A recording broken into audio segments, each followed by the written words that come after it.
students, welcome to our YouTube channel Arjun's Achievers. So we are back again with another video, and in this video we will talk about very interesting and important chapter of class 10, that is life processes. तो इस video में हम लोग पढ़ने वाले हैं कुछ basics, जैसे कि लाइफ प्रोसेस क्या होते हैं, कौन कौन से ऐसे लाइफ प्रोसेस हैं जो हमारी सर्वाइवल के लिए बहुत ज़्यादा इम्पॉर्टेंट है। न्यूट्रिशन के बारे में पढ़ने वाले हैं कि न्यूट्रिशन क्या होता है, अमीबा में न्यूट्रिशन कैसे होता है और क्या क्या न्यूट्रिशन के स्टेप्स होते हैं। तो इस वीडियो को पूरा देखें ताकि आपको ये सारी चीज़ें क्लियर हो जाएं, और अगर आपने चैनल को सब्सक्राइब नहीं किया है तो इस चैनल को सब्सक्राइब करें।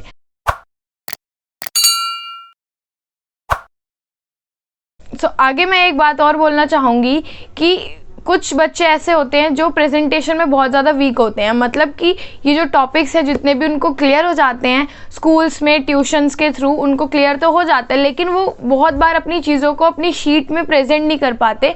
और बोर्ड एग्जाम्स में सबसे ज़्यादा इंपॉर्टेंट जो चीज़ होती है that is presentation.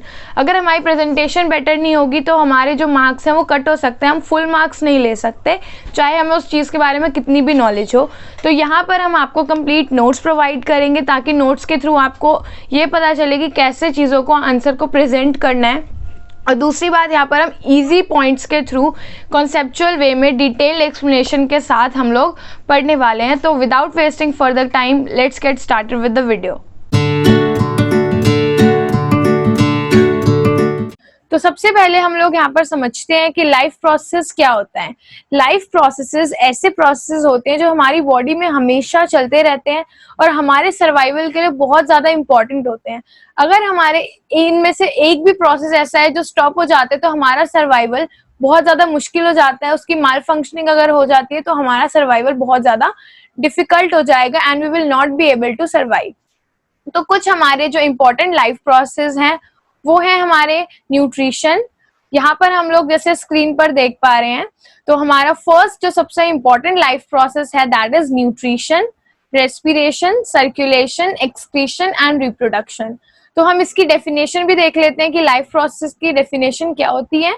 The basic essential activities performed by an organism to withstand its life is called या आर कॉल्ड लाइफ प्रोसेसेस। तो मतलब जो हमारी लाइफ को सरवाइव करने के लिए मतलब हमारे लिविंग रहने के लिए इंपॉर्टेंट प्रोसेस होते हैं उनको हम लाइफ प्रोसेस बोलते हैं। तो सबसे पहले यहाँ पर हम लोग फर्स्ट जो स्टडी करने वाले हैं दैट इज न्यूट्रिशन। तो न्यूट्रिशन का जो मतलब होता है वो ये है कि हम लोग कैसे फूड ऑब्टेन कर रहे हैं, फूड ऑब्टेन करना और उससे एनर्जी डिराइव करना for our day to day activities, इसको हम बोलते हैं न्यूट्रिशन। तो हम लोगों ने ये बेसिक चीजें हैं पहले भी पढ़ी हुई हैं। तो नेक्स्ट है हमारा कि what are the two modes of nutrition. तो न्यूट्रिशन के जो दो मोड्स होते हैं वो हमारे पास है। First one you can see here, first is autotrophic mode of nutrition and another one is heterotrophic mode of nutrition. तो ऑटोट्रॉफिक मोड ऑफ न्यूट्रिशन होता है कि ऐसा मोड जिसमें जो ऑर्गेनिज्म है वो रॉ मटेरियल्स कलेक्ट करे, मतलब रॉ मटेरियल्स के थ्रू ही अपना वो फूड प्रिपेयर करे खुद, ना ही वो किसी पर डिपेंडेंट हो अपने फूड के लिए। For example we can say plants और we can specifically say green plants, क्योंकि ग्रीन प्लांट्स के पास एक ऐसा स्पेशल पिगमेंट होता है दैट इज क्लोरोफिल, जो बहुत इंपॉर्टेंट है फोटोसिंथेसिस के लिए। तो ऑटोट्रॉफ्स ऑर्गेनिज्म के लिए हम ग्रीन प्लांट्स यहाँ पर एग्जाम्पल दे सकते हैं। तो यहाँ पर एक इक्वेशन लिखी हुई हम लोगों को दिख रही है, carbon dioxide plus water in the presence of sunlight and chlorophyll it prepares C6H12O6, मतलब carbohydrate or we can say glucose, and it releases H2O and O2। तो इस प्रोसेस को हम बोलते हैं फोटोसिंथेसिस। फोटोसिंथेसिस एक ऐसा प्रोसेस है जिसमें प्लांट्स अपना फूड जो है वो खुद प्रिपेयर करते हैं with the help of sunlight, water, carbon dioxide etcetera. तो यहाँ पर हम लोग देख लेते हैं कि रॉ मटेरियल्स होता है जिनको यूज करके हम अपना फूड प्रिपेयर करते हैं। तो यहाँ पर रॉ मटेरियल्स होते हैं सबसे पहले sunlight, carbon dioxide, chlorophyll and water. ठीक है, तो क्या क्या रॉ मटेरियल्स हो गए हमारे पास? Carbon dioxide, chlorophyll, water and sunlight. ये चार अगर हमारे पास रॉ मटेरियल्स, हमारे पास नहीं, प्लांट्स के पास अगर अवेलेबल है तो they can easily make their food, they are not dependent on anyone for their food. So next is main events of photosynthesis. Photosynthesis के क्या क्या मेन इवेंट्स होते हैं, मतलब कि जब फूड प्रिपेयर होता है तो वो स्टेप वाइज होता है। ठीक है, तो क्या क्या मेन स्टेप्स होते हैं, 3 इवेंट्स होते हैं जिसके थ्रू फोटोसिंथेसिस होता है। तो फर्स्ट इवेंट होता है कि जब भी सनलाइट आ रही है तो उस सनलाइट को एब्जॉर्ब करना सबसे पहली और फर्स्ट मेन इवेंट होता है हमारा। तो उसको एब्जॉर्ब करने के लिए लीव्स जो होती है, हमारी लीव्स के अंदर एक बहुत स्पेशल पिगमेंट होता है, दैट इज क्लोरोफिल। तो वो पिगमेंट क्या करता है, जो भी सनलाइट, जो भी सोलर रेडिएशन आ रही है उसको ट्रैप करता है, उसको एब्जॉर्ब करता है, and first step is finished. Now the second step is, जो भी लाइट एनर्जी उसने ट्रैप की है, जो भी लाइट एनर्जी एब्जॉर्ब की है, उस लाइट एनर्जी को कन्वर्ट करना है केमिकल एनर्जी में, क्योंकि जब तक वो केमिकल एनर्जी में कन्वर्ट नहीं होगी हम उसको यूज नहीं कर सकते। तो सेकेंड स्टेप में 2 चीजें होती हैं, सबसे पहली कि लाइट एनर्जी केमिकल एनर्जी में कन्वर्ट हो जाती है, और जो भी वाटर हमारा प्रेजेंट है, जो भी वाटर H2O प्रेजेंट है, H2O के मॉलिक्यूल्स हाइड्रोजन एंड ऑक्सीजन में स्प्लिट हो जाते हैं। तो दूसरा स्टेप हो गया हमारा, सेकेंड में ही नेक्स्ट हो गया हमारा splitting of H2O into H2 and O2। Now the third event is reduction of carbon dioxide into carbohydrates। मतलब कि जो भी कार्बन डाइऑक्साइड हमने ली है, जो भी कार्बन डाइऑक्साइड प्रेजेंट है वो रिड्यूस हो जाएगी और कार्बोहाइड्रेट या फिर ग्लूकोज जो हम बोल सकते हैं फूड में रिड्यूस हो जाएगी और हमारा फूड जो है वो प्रिपेयर हो जाएगा। तो यहाँ पर हम लोग देख सकते हैं, यही हमारे पास नोट्स में लिखा हुआ है, absorption of solar energy by chlorophyll, conversion of light energy into chemical energy, and splitting of water molecules into H2 and O2। यहाँ पर इस इक्वेशन के थ्रू भी हम इसको समझ सकते हैं। And the last event is reduction of CO2 into carbohydrates। So I hope it's clear. So our next topic is site of photosynthesis। मतलब कि जो फोटोसिंथेसिस हो रहा है वो कहाँ पर होता है, प्लांट के कौन से पार्ट में होता है। तो आप लोगों ने बहुत बारी सुना होगा किचन ऑफ द प्लांट। तो किचन होती है लीव्स, मतलब जहां पर खाना बनता है। तो साइट ऑफ फोटोसिंथेसिस इज, और you can say are leaves. तो लीव्स में क्यों बनता है खाना, लीव्स में फोटोसिंथेसिस क्यों होता है, क्योंकि सिर्फ लीव्स के पास ही वो स्पेशल पिगमेंट क्लोरोफिल प्रेजेंट होता है।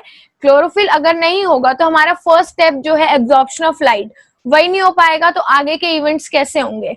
तो हमारा जो साइट ऑफ फोटोसिंथेसिस है दैट आर लीव्स। तो लीफ में एक बहुत इंपॉर्टेंट हमारा आता है स्टोमेटा। स्टोमेटा क्या होता है, स्टोमेटा होता है कि जो भी हमारे लीफ का सरफेस है उसके ऊपर बहुत छोटे छोटे माइक्रोस्कोपिक होल्स होते हैं, उन होल्स को हम बोलते हैं स्टोमेटा होल्स, और you can say pores, small pores present on the surface of leaves are known as stomata. तो स्टोमेटा का फंक्शन क्या है, उन पोर्स का फंक्शन क्या है, उन पोर्स के थ्रू जो भी हमारी गैसेस हमें रिक्वायर्ड हैं, जैसे कि फोटोसिंथेसिस परफॉर्म करने के लिए कार्बन डाइऑक्साइड रिक्वायर्ड है, तो उन स्टोमेटा के थ्रू कार्बन डाइऑक्साइड अंदर आएगा। अगर फोटोसिंथेसिस में ऑक्सीजन रिलीज हो रहा है तो वो ऑक्सीजन क्या करेगा, बाहर जाएगा थ्रू स्टोमेटा। तो एक्सचेंज ऑफ गैसेस जो होता है वो हमारा स्टोमेटा के थ्रू होता है। यहाँ पर सेकेंड पॉइंट में हम देख सकते हैं, stomata also helps in the exchange of gases during photosynthesis and transpiration. Transpiration का मतलब होता है कि जो भी एक्स्ट्रा एक्सेस वाटर है वो इवेपोरेट हो जाए और बाहर निकल जाए, तो वो भी स्टोमेटा के थ्रू ही बाहर निकल के इवेपोरेट होता है। और स्टोमेटा मतलब स्टोमेटा ऐसा नहीं है हमेशा ओपन रहते हैं, दिन के टाइम में स्टोमेटा हमारे ओपन होते हैं और रात के टाइम क्लोज होते हैं। तो उनकी जो ओपनिंग और क्लोजनिंग है उसको कंट्रोल करने के लिए उसके जो स्ट्रक्चर होता है हमारा, उसमें गार्ड सेल्स होते हैं, वो गार्ड सेल्स ही कंट्रोल करते हैं, वही देखते हैं कि कब स्टोमेटा ओपन होगा और क्लोज होगा, उसकी ओपनिंग और क्लोजिंग को कंट्रोल करता है स्टोमेटा। तो यहाँ पर नीचे हम लोग एक डायग्राम देख रहे हैं, इस डायग्राम में ये जो बीन शेप स्ट्रक्चर हमें दिख रहा है, ये बीन शेप स्ट्रक्चर है गार्ड सेल्स का, दोनों तरफ सराउंडेड है। तो जब भी हमारे गार्ड सेल्स कॉन्ट्रैक्ट और रिलैक्स करते हैं तो हमारे स्टोमेटा की ओपनिंग और क्लोजनिंग होती है। फर्स्ट वाले फिगर में हम लोग देख रहे हैं, फर्स्ट फिगर में क्या हो रहा है, यहाँ पर जो हमारे गार्ड सेल्स हैं वो कॉन्ट्रैक्ट कर रहे हैं। तो जब भी गार्ड सेल्स ऐसे कॉन्ट्रैक्ट करेंगे तो ऑटोमेटिकली उनके बीच में एक स्पेस क्रिएट होगा और ओपनिंग बन जाएगी, वो ओपनिंग हमारी स्टोमेटा है। लेकिन जैसे ही वो रिलैक्स करने लगेंगे तो वो ओपनिंग क्या हो जाएगी, बंद हो जाएगी और हमारा स्टोमेटा क्लोज हो जाएगा। तो इस तरह से गार्ड सेल्स जो होते हैं उसकी ओपनिंग और क्लोजनिंग को कंट्रोल करते हैं। तो ये तो हो गया हमारा ऑटोट्रॉफिक मोड ऑफ न्यूट्रिशन जो कि ग्रीन प्लांट्स में होता है। अब हम पढ़ेंगे हेटेरोट्रॉफिक मोड ऑफ न्यूट्रिशन क्या होता है। Next is heterotrophic mode of nutrition. Heterotrophic mode of nutrition में क्या होता है कि जो भी ऑर्गेनिजम्स होते हैं वो अपना खाना खुद नहीं बना पाते, मतलब वो डायरेक्टली या इनडायरेक्टली किसी ना किसी पर डिपेंडेंट होती है, बी इट एनिमल और बी इट प्लांट। वो किसी पर भी डायरेक्टली और इनडायरेक्टली डिपेंडेंट हो सकते हैं for their food. They can not prepare their food by themselves, ठीक है। तो और ऐसे ऑर्गेनिज्म जो अपना खाना खुद नहीं बना पाते हैं, उन ऑर्गेनिजम्स को हम हेटरोट्रॉफ्स बोलते हैं। और उसमें हम लोग भी आते हैं, ह्यूमंस भी आते हैं, एनिमल्स सारे जो होते हैं, फंगस एंड ऑल, सारे के सारे हेटरोट्रॉफिक मोड ऑफ न्यूट्रिशन में आते हैं। तो यहाँ पर हम लोग डेफिनेशन देख लेते हैं इसकी क्या है। In this mode, organism do not possess the ability to make their own food. They dependent on others for their food directly or indirectly. यहाँ पर जो एग्जाम्पल है वो है हमारे एनिमल्स, फंगस एंड ह्यूमंस। तो हमारे पास हेटरोट्रॉफिक में भी 3 तरह के न्यूट्रिशन होते हैं। First one is holozoic, second one is saprophytic and third one is parasitic. तो हम देखते हैं सबसे पहले होलोजोइक न्यूट्रिशन क्या होता है। तो सबसे पहले मैं आपको डेफिनेशन के थ्रू रीड करूंगी, देन मैं उसको बताऊंगी, क्योंकि हमें डेफिनेशन देखना बहुत जरूरी है एग्जाम के पॉइंट ऑफ व्यू से। तो यहाँ पर animals take in solid food and break down the food inside the body. तो यहाँ पर जो मेन याद रखने वाली चीज है दैट इज सॉलिड फूड। तो जब भी ऑर्गेनिज्म सॉलिड फूड का इंटेक करते हैं और उसको बॉडी के अंदर ब्रेक डाउन करते हैं, तो वो उस तरह का जो न्यूट्रिशन होता है सॉलिड फूड ऑब्टेन वाला, वो वाला हमारा होलोजोइक न्यूट्रिशन होता है। और इसका एग्जाम्पल होता है अमीबा, ह्यूमंस हो सकते हैं, एनिमल्स हो सकते हैं। नेक्स्ट वन है सेप्रोफाइटिक। सेप्रो का मतलब होता है डेड एंड डीके, डीके होता है बेसिकली। तो ऐसे ऑर्गेनिजम्स जो डिपेंडेंट है दूसरों पर, किस पर डिपेंडेंट है, जो डेड और डीके ऑर्गेनिजम्स होते हैं, डेड डीके मैटर होता है, उस पर डिपेंडेंट होते हैं अपने फूड के लिए, उसको हम बोलते हैं saprophytic mode of nutrition. And उस तरह के ऑर्गेनिजम्स को हम बोलते हैं सेप्रोफाइट्स। तो यहाँ पर डेफिनेशन देखते हैं, the mode of nutrition in which organisms obtain their food from dead and decay. यहाँ पर जो है वो याद रखने वाली बात है। इसका एग्जाम्पल है फंगस। हमने देखा होगा जो भी चीज डेड हो जा मतलब सॉरी डीके हो जाती है, सड़ जाती है, उस पर फंगस लग जाती है। तो फंगस क्यों लग जाती है? क्योंकि वो उसका फूड है, अपना फूड ऑब्टेन करने के लिए उसको कंज्यूम करती है। Next is parasitic mode of nutrition. तो पैरासिटिक मोड ऑफ न्यूट्रिशन का मतलब होता है ऐसा मोड ऑफ न्यूट्रिशन, ऐसा न्यूट्रिशन जिसमें जो ऑर्गेनिज्म होता है वो दूसरे ऑर्गेनिज्म की बॉडी पर फीड करता है। हो सकता है वो ऑर्गेनिज्म उसकी बॉडी के ऊपर हो, बॉडी सरफेस पर हो, या फिर बॉडी के अंदर हो। तो या तो वो बॉडी के अंदर या बाहर कहीं पर भी होगा और उसी की बॉडी से अपना न्यूट्रिशन ऑब्टेन करेगा। तो उस तरह के न्यूट्रिशन को हम बोलते हैं पैरासिटिक। फॉर एग्जाम्पल हम कह सकते हैं कि लाइस जो होती है, हमारे हेयर में जो लाइस प्रेजेंट होती है, वो हमारा ब्लड सक करती है। तो हमारे बॉडी सरफेस पे रह भी रही है और अपना फूड भी ऑब्टेन कर रही है थ्रू आवर ब्लड। तो ये हमारा पैरासिटिक मोड ऑफ न्यूट्रिशन है। और जो ऑर्गेनिज्म रह रहा है हमारी बॉडी पर वो पैरासाइट है, और हम उस केस में क्या कहलाते हैं? होस्ट कहलाते हैं। तो जिस पर वो पैरासाइट रह रहा है वो क्या है? हमारा होस्ट होता है। तो इसके एग्जाम्पल यहाँ पर 2 एग्जाम्पल्स हैं, tapeworm and liver flukes are 2 examples. उसके बाद हम पढ़ते हैं न्यूट्रिशन इन अमीबा। तो अमीबा क्या है? अमीबा हम सबको पता है, हमने पहले से पढ़ा हुआ है। अमीबा एक प्रोटोजोआ है और एक माइक्रोस्कोपिक यूनिसेल्यूलर ऑर्गेनिज्म है जो सिर्फ और सिर्फ एक ही सेल से बना होता है। उस एक ही सेल का सारी रिस्पॉन्सिबिलिटी होती है, वही सारे फंक्शंस परफॉर्म करता है, B it nutrition, B it respiration, B it circulation और एनीथिंग। तो ये सारे फंक्शन एक ही सेल परफॉर्म करता है। तो यहाँ पर न्यूट्रिशन के हमारे पास टोटल 5 स्टेप्स होते हैं। तो पहले मैं आपको 5 स्टेप्स बताती हूँ और उस 5 स्टेप्स के बाद हम 1 बाय 1 इसको अमीबा में स्टडी करेंगे। तो सबसे पहले हम लोग देख लेते हैं what are the 5 steps for nutrition. हाँ, तो फर्स्ट स्टेप जो होता है यहाँ पर हम लोग देख रहे हैं स्क्रीन पर, दैट इज इंजेशन। इंजेशन का मतलब होता है इनटेक ऑफ फूड। तो सबसे पहले जो भी हम फूड खाते हैं, फूड माउथ के थ्रू या किसी माउथ के थ्रू ही हम फूड इनटेक करते हैं ऑफ कोर्स, तो उसको हम बोलते हैं इंजेशन। तो we can say that intake of food is known as ingestion. तो यहाँ पर मैं दिखाती हूँ आप लोगों को, ये रहा। टेकिंग इन फूड, तो यहाँ पर जो मेन लाइन है that is taking in of food. Next is digestion, तो हमने जब खाना खा लिया है, फूड अंदर चले गया है, तो उसका डाइजेस्ट होना। डाइजेस्ट होने का मतलब होता है फूड सिंपल फॉर्म में ब्रेक डाउन हो। ऐसा नहीं है कि अगर एक फूड पार्टिकल इतना है तो इतने इतने पीसेस में बट गया तो डाइजेशन हो गया, no, that's not digestion, that's emulsification. Digestion का मतलब होता है सिंपल फॉर्म में ब्रेक होना। जैसे कि स्टार्च है, स्टार्च जो होता है वो कॉम्प्लेक्स कार्बोहाइड्रेट है, कॉम्प्लेक्स फॉर्म है, और अगर वो शुगर में टूट जाता है तो शुगर एक सिंपल फॉर्म है। तो जब भी कॉम्प्लेक्स से सिंपल फॉर्म में टूट जाता है, फूड ब्रेक डाउन हो जाता है, तो उसको हम डाइजेशन बोलते हैं। तो सेकेंड स्टेप इज डाइजेशन। यहाँ पर देखो ये लिखा हुआ है, break down of complex food into simpler form is known as digestion. अब डाइजेशन हो गया है, फूड जो है वो सिंपल फॉर्म में ब्रेक डाउन हो चुका है।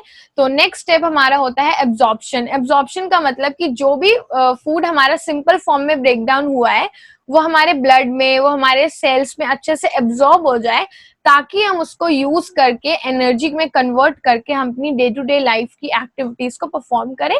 तो जब हमारी सेल्स में डाइजेस्टेड फूड एब्जॉर्ब हो जाता है तो दैट स्टेप इज एब्जॉर्प्शन। तो यहाँ पर फिर एब्जॉर्प्शन हो गया है complete. Next is assimilation. Assimilation का मतलब होता है कि जो भी फूड हमारे सेल्स में एब्जॉर्ब हुआ है उसको एनर्जी के फॉर्म में कन्वर्ट करना और उसको यूटिलाइज करना। जो भी मान लो मैंने रोटी खाई या फिर मैंने सब्जी खाई, कुछ भी मैंने फूड खाया, तो फूड से तो मैं कुछ काम नहीं कर सकती ना। फूड से जो एनर्जी मेरे को मिलेगी, फूड जब एनर्जी में कन्वर्ट होगा तभी मैं कुछ एक्टिविटी परफॉर्म कर सकती हूँ। तो इसीलिए एसिमिलेशन में जो फूड है वो एनर्जी के फॉर्म में कन्वर्ट होता है और हम उस एनर्जी के थ्रू अपने बॉडी में उसको यूटिलाइज कर सकते हैं अपनी एक्टिविटीज के लिए। तो यहाँ पर जो मेन पॉइंट है that is utilization. Next is egestion. Egestion का मतलब होता है कि जो भी हमारा वेस्ट फूड है, अनएब्जॉर्ब्ड, अनडाइजेस्टेड जो भी फूड बच गया है हमारी बॉडी में, जब वो हमारी बॉडी से रिमूव हो जाता है, एग्जिट कर जाता है, E for exit and E for egestion. तो जब भी वो फूड एग्जिट कर जाएगा हमारी बॉडी से तो उसको हम बोलते हैं इजेशन बोलते हैं। तो ये हमारे सारे के सारे 5 स्टेप्स हो गए न्यूट्रिशन के। तो अब हम देखते हैं ये 5 स्टेप्स अमीबा के अंदर कैसे परफॉर्म होते हैं। तो न्यूट्रिशन इन अमीबा, तो अमीबा के अंदर भी यही 5 स्टेप्स फॉलो होंगे। तो सबसे पहले यहाँ पर हम देखते हैं फर्स्ट पॉइंट जो हमारे यहाँ पर है, amoeba feeds on microscopic animals and plants that floats on water. तो अमीबा एक प्रोटोजोआ है, वाटर में पाया जाता है, जो भी डर्टी वाटर जो भी होता है हमारा वहां पर अमीबा पाया जाता है। वो डेड माइक्रोस्कोपिक ऑर्गेनिजम्स पे फीड करता है, जो छोटे छोटे ऑर्गेनिजम्स होते हैं पानी के ऊपर फ्लोट करते हैं उन पर। और उसका जो मोड ऑफ न्यूट्रिशन है दैट इज हेटेरोट्रॉफिक। हेटेरोट्रॉफिक में होलोजोइक न्यूट्रिशन को वो फॉलो करता है। और उसका जो मतलब प्रोसेस होता है फूड ऑब्टेन करने का, उस प्रोसेस का एक अलग से नाम दिया हुआ है दैट इज फेगोसाइटोसिस। यहाँ पर हम लोग थर्ड पॉइंट में देख सकते हैं, यहाँ पर लिखा हुआ है फेगोसाइटोसिस। तो फेगोसाइटोसिस उस प्रोसेस का नाम है जिसके थ्रू अमीबा अपना फूड ऑब्टेन करता है। तो सबसे पहले मैं आपको डायग्राम दिखाऊंगी, डायग्राम के थ्रू हम उन पॉइंट्स को समझेंगे। तो यहाँ पर मैं डायग्राम दिखाने लगी हूँ, ये देखो यहाँ पर ये डायग्राम है। तो first point, number 1 point is it encircles the food by forming the pseudopodia. I hope you are familiar with the word pseudopodia. Pseudopodia का मतलब होता है फीट, फॉल्स फीट, मतलब कि उसकी जो बॉडी होती है बहुत ज्यादा इरेगुलर शेप में, इरेगुलर स्ट्रक्चर में प्रेजेंट होती है। तो वो क्या करता है, अपनी एक एक्सटेंशन काइंड ऑफ फीट वो एक्सटेंड करता है इस तरह से, जो कि रियल में फीट नहीं होता but it appears to be like feet. तो वो सूडोपोडिया को एक्सटेंड करके उस फूड को एनसर्कल कर लेता है, एनक्लोज कर लेता है, ताकि वो अपनी बॉडी में उसको इंजेस्ट कर सके। तो यहाँ पर ये फर्स्ट स्टेप में तुम लोग देख रहे हो, ये जो यहाँ पर रेड कलर का सब्सटेंस प्रेजेंट है दैट इज हमारा फूड पार्टिकल। और यहाँ पर देख रहे हैं हम आगे कि इसने ये सूडोपोडिया एक्सटेंड किया है। इस सूडोपोडिया के थ्रू वो क्या कर रहा है, इस फूड को एनसर्कल करके इंजेस्ट कर रहा है, और आगे जाते जाते इसने इसको पूरी तरह से एनक्लोज कर लिया और फूड को इंजेस्ट कर लिया है। यहाँ पर फिर लिखा हुआ है the tips of encircling pseudopodia touches each other and food is passed into the food vacuole. तो इंजेशन के बाद जो फूड है वो उसके उसमें फूड वैक्यूल प्रेजेंट होता है। जब हमने सेल चैप्टर पढ़ा होगा तो हमने जरूर पढ़ा होगा कि कुछ एनिमल्स ऐसे होते हैं, लोअर ऑर्गेनिजम्स, जिनके अंदर फूड वैक्यूल प्रेजेंट होता है। तो जो भी हम उसने फूड ऑब्टेन किया है वो फूड चला जाता है फूड वैक्यूल के अंदर। तो यहाँ पर ये फूड जो है वो फूड वैक्यूल के अंदर जा चुका है। तो फूड वैक्यूल के अंदर जाने के बाद सेकंड स्टेप हमारा हो गया है डाइजेशन। तो फूड वैक्यूल्स के अंदर कुछ डाइजेस्टिव एंजाइम्स प्रेजेंट होते हैं जो उस फूड को डाइजेस्ट कर देते हैं। डाइजेस्ट करने का ये यहाँ पर देख सकते हो इस डायग्राम में, फूड वैक्यूल में फूड आ चुका है और यहाँ पर जो भी फूड डाइजेस्ट हुआ है वो सारा का सारा पूरे सेल के अंदर डिफ्यूज हो जाता है। तो जो भी फूड है वो सारा का सारा डिफ्यूज होने के बाद सेल में एब्जॉर्ब हो जाता है और उसे एब्जॉर्ब करने के बाद जो एनर्जी में कन्वर्ट हुआ है फूड, वो एनर्जी उसकी ग्रोथ में, उसकी बॉडी की ग्रोथ में, डेवलपमेंट में यूटिलाइज हो जाती है। और जो भी फूड वेस्ट होता है, जो भी डाइजेस्ट नहीं हो पाता, वो सारा का सारा वो क्या करता है, एक जगह से अपनी मेम्ब्रेन को टीयर कर देता है और वहां से वो सारा का सारा अनवांटेड वेस्ट फूड जो है वो वहां से इजेस्ट कर देता है, रिमूव कर देता है। तो यहाँ पर आगे लिखा हुआ है, inside food vacuole food gets digested by digestive enzymes. Digested food is diffused into cytoplasm. तो डाइजेस्टेड फूड साइटोप्लाज्म में डिफ्यूज होके एनर्जी में कन्वर्ट हो जाएगा, यूटिलाइज होगा और जो भी वेस्ट फूड है वो हमारा थ्रू अ टीयर्ड मेम्ब्रेन सारा का सारा इजेस्ट हो जाएगा, यानी कि बाहर आ जाएगा। तो यही पांचों के पांचों स्टेप्स ह्यूमंस के अंदर भी फॉलो होते हैं। तो इस वीडियो के लिए हम सिर्फ इतना ही छोड़ देंगे इसको, और नेक्स्ट वीडियो में हम लोग देखेंगे कि जो ह्यूमंस होते हैं उनके अंदर कौन सा ऐसा पार्ट होता है जो डाइजेशन से, न्यूट्रिशन से डील करता है और उन सब एंजाइम्स के, उन पार्ट्स के क्या क्या फंक्शंस होते हैं वो हम पूरी डिटेल में पढ़ेंगे। तो उसको देखने के लिए आप प्लीज इस चैनल को सब्सक्राइब करें। तो आई होप आपको इस वीडियो में कुछ ना कुछ तो ज़रूर समझ आया होगा। तो हम लोग क्या कर रहे हैं, इस चैप्टर की पूरी सीरीज़ बनाने वाले हैं और पार्ट्स में हम वीडियोस को डिवाइड करके डालने वाले हैं। तो अगर आपने सब्सक्राइब नहीं किया है तो जल्दी से जाकर सब्सक्राइब करें और बेल आइकन को हिट करें ताकि आपको सारी नोटिफिकेशंस टाइम टू टाइम मिले। And we will see you in the next video. Thank you for watching.